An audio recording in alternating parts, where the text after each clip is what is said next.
अस्सलाम वालेकुम नाजरीन, मैं मोहम्मद असलम हुसैन सियासत की खबरों में आप सबका इस्तकबाल करता हूँ। कांग्रेस की यात्रा इन दिनों काफी सुर्खियों में छाई हुई है। राहुल गांधी खुद इस यात्रा की क़यादत कर रहे हैं। इस सफर में इनकी बहन प्रियंका गांधी वड्रा भी आज इनके साथ थी। महाराष्ट्र से निकलने के बाद यह यात्रा मध्य प्रदेश के मरहले पर है। गांधी खानदान की क़यादत में कांग्रेस के हामियों ने खंडवा के बोड़गांव से मार्च का आगाज किया। राहुल और प्रियंका खरगोन रवाना होने से पहले आज़ादी पसंद जंगजुओं और कबायली शख्सियत तांतिया भेल की जाए पैदाइश का दौरा किया। मध्य प्रदेश में राहुल गांधी की यात्रा का आज दूसरा दिन है। खंडवा से शुरू हुए इस सफर में प्रियंका गांधी ने भी हिस्सा लिया है। रॉबर्ट वाड्रा भी प्रियंका गांधी के साथ हैं। वहीं मध्य प्रदेश के साबिक वज़ीर आला कमलनाथ और सचिन पायलट भी एक साथ सफर कर रहे हैं। मगरबी बंगाल की वज़ीर आला ममता बनर्जी ने कहा कि लोगों को इस बात को यकीनी बनाना चाहिए कि इनके नाम वोटर लिस्ट में शामिल हों। बसूरत दिगर इन्हें नेशनल रजिस्टर ऑफ सिटीजन के नाम पर हिरासती कैंपों में डाल दिया जाएगा। ममता बनर्जी ने कहा कि वोटर लिस्ट को अपडेट करने और दुरुस्त करने का काम जारी है। यह अमल 5 दिसंबर तक जारी रहेगा। मैं तमाम लोगों से गुजारिश करती हूं कि आपका नाम वोटर लिस्ट में होना चाहिए, वरना आपको एनआरसी में आपका नाम ना होने के बिना पर कैंप लगाकर हिरासत में भेज दिया जाएगा। वज़ीर आला ममता बनर्जी ने कहा, कभी भी आम लोगों से कहा जा सकता है कि वो हिंदुस्तानी शहरी नहीं है, लेकिन अगर वो नहीं है तो उन्होंने वोट कैसे दिया? आप हमारे वोटों की वजह से वज़ीर आज़म बने और आज आप कह रहे हैं कि आपका क्या मतलब है? हमें शहरियत के हुकूक देंगे। क्या आप हमारी तौहीन नहीं कर रहे हैं? सुप्रीम कोर्ट की आईनी बेंच ने इलेक्शन कमिश्नरों की तकर्रुरी के ताल्लुक से कुछ ऐसे ज़बानी तबसरे किए हैं जिनसे मरकजी हुकूमत दहल गई।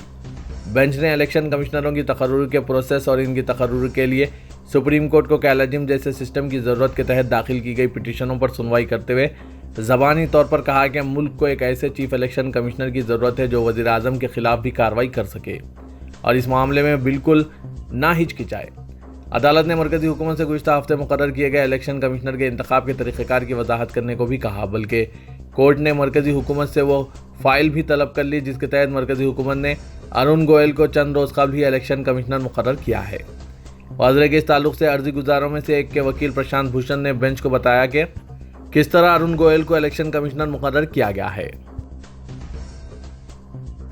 आसाम के चीफ मिनिस्टर हिमांता बसवा शर्मा ने दावा किया है कि कांग्रेस कायद राहुल गांधी इराक के साबिक आमिर सद्दाम हुसैन जैसे दिखाई दे रहे हैं। बेहतर होता कि वो सरदार पटेल, जवाहरलाल नेहरू या महात्मा गांधी जैसे होलिया बनाते। कांग्रेस के सीनियर कायद मनीष तिवारी ने पलटवार करते हुए कहा कि चीफ मिनिस्टर आसाम हकीर ट्रोलिंग कर रहे हैं। कांग्रेस की यात्रा के दौरान राहुल गांधी की दाढ़ी बढ़ गई है। गुज़श्ता रोज़ अहमदाबाद में जलसे-आम से खिताब में चीफ मिनिस्टर आसाम ने कहा था कि मैंने देखा है कि राहुल गांधी का लुक बदल गया है। मैंने चंद दिन कबल एक टीवी इंटरव्यू में कहा था कि इनके नए लुक में कोई ख़राबी नहीं है, लेकिन अगर आपको अपना होलिया बदलना ही था तो कम से कम सरदार पटेल या जवाहरलाल नेहरू जैसा होलिया इख्तियार करते। बेहतर होता कि आप गांधी जी जैसे दिखाई देते, लेकिन आपका चेहरा सद्दाम हुसैन जैसा क्यों होता जा रहा है? शर्मा ने कहा कि यह इसलिए है कि कांग्रेस का कल्चर हिंदुस्तानी अवाम से कुर्बत नहीं रखता। कर्नाटक के वज़ीर आला बसवराज बोम्मई जो रोजाना नत नए बयानात देकर तनाज़ात को हवा दे रहे हैं, अब उन्होंने महाराष्ट्र के सांगली जिले के 40 गांवों पर अपना दावा पेश किया है, जिसकी वजह से महाराष्ट्र और कर्नाटक के दरमियान सरहदी तनाज़ा बढ़ने का इम्कान है। उन्होंने महाराष्ट्र के वज़ीर आला एकनाथ शिंदे के बयान का हवाला देते हुए कहा कि हमारे वकला की टीम सुप्रीम कोर्ट में भी इस मामले को उठाएगी। बोम्मई ने कहा कि कर्नाटक की सरहद से लगे हुए महाराष्ट्र के जिला सांगली के जात तालुका पर हमारा दावा है और ये बरसों पुराना है। यहाँ के कम से कम 40 गांव ऐसे हैं जो कर्नाटक में शामिल होना चाहते हैं, क्योंकि इन्हें महाराष्ट्र में कोई इंसाफ नहीं मिला है। हमने ही वहाँ पर हमेशा मदद पहुँचाई और आगे भी करते रहेंगे। बोम्मई के मुताबिक महाराष्ट्र को भी इस तालुके को कर्नाटक में शामिल करवाने पर गौर करना चाहिए, क्योंकि यही इंसाफ का असल तकाजा है। एक रोज़ा दौरे पर बिहार पहुंचे शिवसेना लीडर और महाराष्ट्र के साबिक वजीर आदित्य ठाकरे ने न सिर्फ अपने प्रोग्राम के मुताबिक बिहार नायब वजीर आला तेजस्वी यादव से मुलाकात की, बल्कि गैर मुतवक्के तौर पर वजीर आला नीतीश कुमार से भी मिलने पहुंच गए, जिस पर नीतीश ने खुशगवार हैरत का इजहार किया। 2024 के लोकसभा इंतखाबात में बीजेपी का मुकाबला करने के लिए हज़ब मुखालिफ पार्टियों को मुत्तहिद करने के कदम की शक्ल में इस मुलाकात को देखा जा रहा है। इस दौरान कुछ अहम सियासी इशूज़ पर तबादला ख्याल हुआ, जिसमें अपोजिशन का इत्तेहाद सबसे अहम मौजू रहा। इसके अलावा मुल्क में बढ़ती बेरोजगारी पर भी गुफ्तगू हुई है। तेजस्वी यादव से मुलाकात के दौरान आदित्य ठाकरे के साथ पार्टी सेक्रेटरी अनिल देसाई और रुकने पार्लियामेंट प्रियंका चतुर्वेदी भी मौजूद थी। गुजरात इंतखाबात में बीजेपी उम्मीदवारों के लिए वोट मांगने पहुंचे आसाम के वज़ीर आला हिमंता बिस्वा शर्मा ने यकसा सिविल कोड का शोषा छोड़ा है। उन्होंने गुजरात में एक रैली से खिताब करते हुए कहा कि अगर हिंदू एक शादी करता है तो दूसरे मज़ाहिब के लोगों को भी एक ही शादी करनी पड़ेगी। इसलिए हम मुल्क में यकसा सिविल कोड नाफिज करना चाहते हैं। आखिर किसी दूसरे मजहब का शख्स 2 से 3 शादियां क्यों करे। उन्होंने कहा कि मुल्क में जब हिंदू एक शादी करता है तो दूसरे मज़ाहिब वालों को भी इसका ख्याल रखते हुए एक ही शादी करनी चाहिए। आसाम के वज़ीर आला ने रैली में यकसा सिविल कोड का मसला उठाते हुए कहा कि मुल्क के मसाइल और क़वानीन के ताल्लुक से आने वाली तमाम परेशानियों का हल यकसा सिविल कोड है, इसे नाफिज ज़रूर किया जाना चाहिए। उन्होंने रैली के दौरान आफ्ताब और श्रद्धा का मामला भी उठाया और कहा कि अगर मुल्क में लव जिहाद के खिलाफ कानून नहीं बनाया गया तो मुल्क में हर कोने में हर गली में एक आफ्ताब पैदा होने लगेगा। नफरत अंगेज तकरीर के मामले में समाजवादी पार्टी के लीडर और उत्तर प्रदेश रियासत के साबिक वजीर आजम खान की अबूरी जमानत को बाकायदा जमानत यानी रेगुलर बेल में तब्दील कर दिया गया है।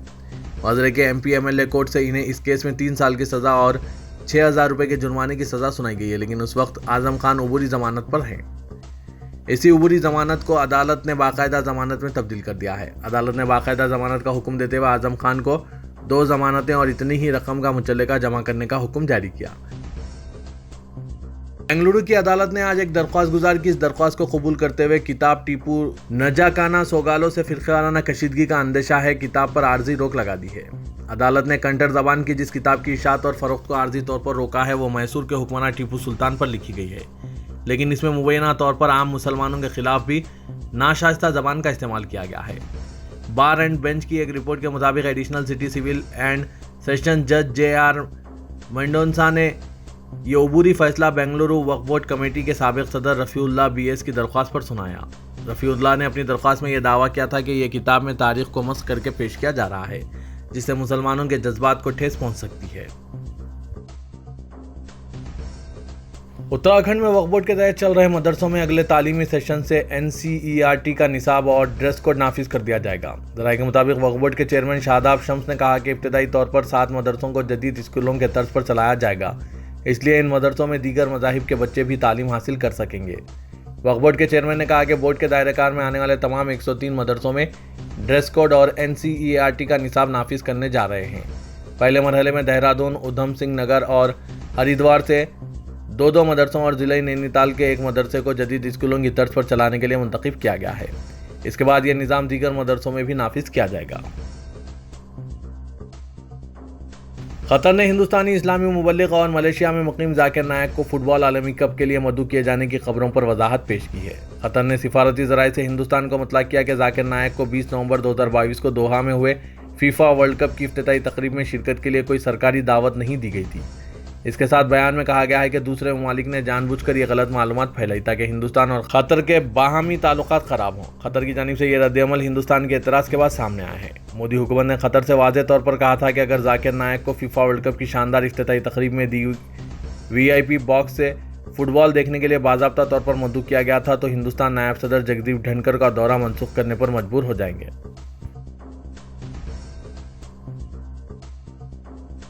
रियासत तेलंगाना के दारुल-हुकूमत हैदराबाद में तहकीकाती एजेंसियां हलचल मचा रखी है, जिससे सर्दी के मौसम में सियासी गर्मी उरूज पर पहुंच चुकी है। एक तरफ अरकान असेंबली की खरीदी का मामला तो दूसरी जानिब दहली शराब स्कैम केस में इनकम टैक्स और इन्फोर्समेंट के अलावा हुकूमत की जानिब से तश्कील दी गई SIT तहकीकात से रियासत में नई बहस शुरू हो गई है। चंद दिन कबल एक वजीर के खिलाफ इन्फोर्समेंट डायरेक्टरेट के अहदेदारों ने ग्रेनेड के मामले में तहकीकात की यह मसला भी उठाया था, जो अभी ठंडा ही नहीं हुआ था कि मंगल को एक वजीर के मकानात, दफ्तर, तालीमी इदारों पर इनकम टैक्स के अहदेदारों ने बड़े पैमाने पर दावे करते हुए सनसनी पैदा कर दी है।